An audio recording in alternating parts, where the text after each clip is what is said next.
So we're so excited to have you in this class and to just honor you on October 21st. But let's kind of, I think that all women, professional women especially, are really good at something. So I want to start with, what do you think your superpower is? If you could have one.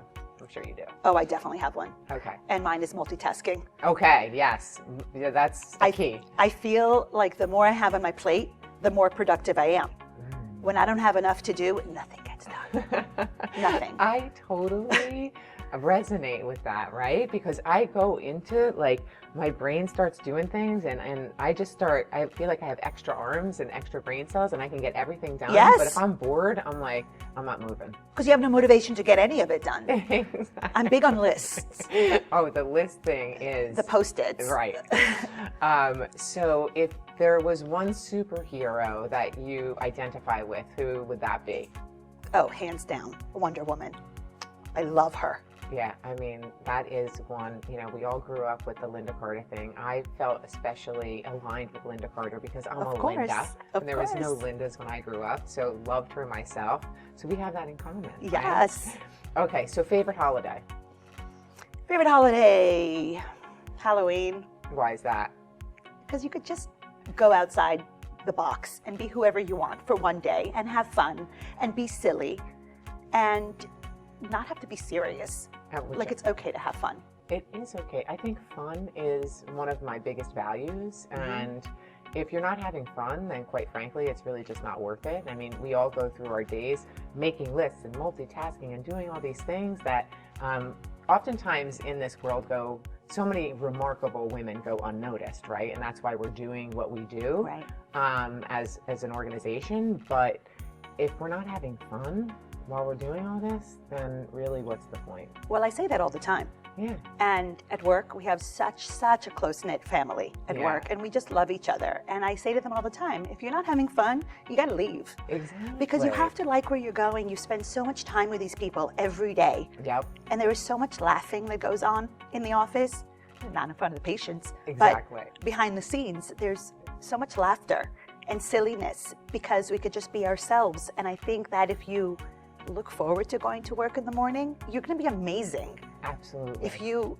have to dredge into the car in the morning, you're going to be miserable all day long. Exactly. No, I agree. Laughing is, I think it produces more achievements, right? Absolutely. I think you get your goals done more effectively when you're happy. So let's talk about, you talk about this team and you've built this successful business. What do you want your legacy to be? What do you want to be remembered for? I don't really need to leave behind a practice. I don't really need to leave behind money or material items. I really think that if my children can grow up believing in themselves and knowing that even the impossible is possible if you believe in yourself, then that's my job. And then I've done a good job at it. I couldn't agree with you more, right? We're the biggest role models to the future, right? And it starts with our family and our children, and you're an example of an amazing role model. So I'm sure your legacy will be just fine. So in terms of some of the biggest, you said you're doing the impossible. What do you think your biggest challenge has been over the years, and how did you overcome that? I think that what's always the hardest, and I think this is for any working woman, is the guilt that comes along with, I'm not good enough at my job because I'm trying to be a mommy, and I'm not good enough as a mother because I'm trying to be a professional. So I think the biggest challenge for me throughout the years and throughout my career has always been to come to peace with myself and say, you know what, you're okay. Yeah, absolutely. And there's got to be, I had someone, it was actually my mother-in-law, who's a wonderful woman. I remember that feeling of, such guilt, especially when my twins were little.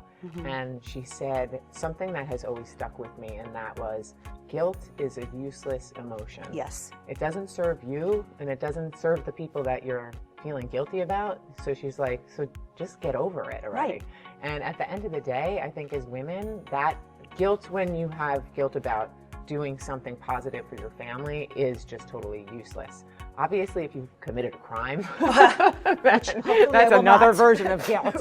But and we should kind of pay attention to that. Right. But in this example, I do think it's a useless emotion. And I have to say that until I learned how to get rid of guilt, I wasn't able to truly be myself. Yeah, I know. Once you let go of it, that's when it starts. Right.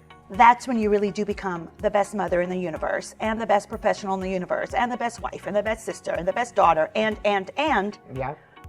Because you don't feel guilty. You know that you're doing the best that you can every single day, and those that are around you see that, even if you don't see it. Absolutely. Love it. Okay, so right now, I believe it's such an important time for women to be heard, and I have put this theme into our event called Force for Change. So why do you think now is so important for women, and how do you think that we can be a force for change?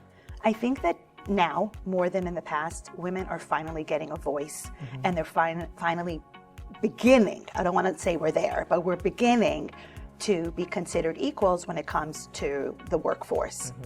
I think that we always thought in the past that what's keeping women back or keeping them different than men in the workforce is the inequality brought on by the men. But I think it might also be the inequality that women brought onto themselves because of the guilt that we were talking about sooner. Absolutely. And I think that by showing more successful women who are able to do what they do and also be successful at their home life, it's going to empower other women to say, hey, I could do this. Yep. I've got this. Right. We need to be a role model Yes. to not only the future leading women, but women of our age who may feel stuck and don't know which way to turn. And by being successful and shining a light on that, we're actually showing that there's hope for everyone. That's Because right. as soon as you put your mind to it and you see that other people can do it and be successful, I think that, you move towards that light. We've got to just tell each other, even if we have to say it every day, you can do this, you can do this, you can do this, you've got this, I'm here, I'm holding you up, I'm holding you up, you're not going to fall.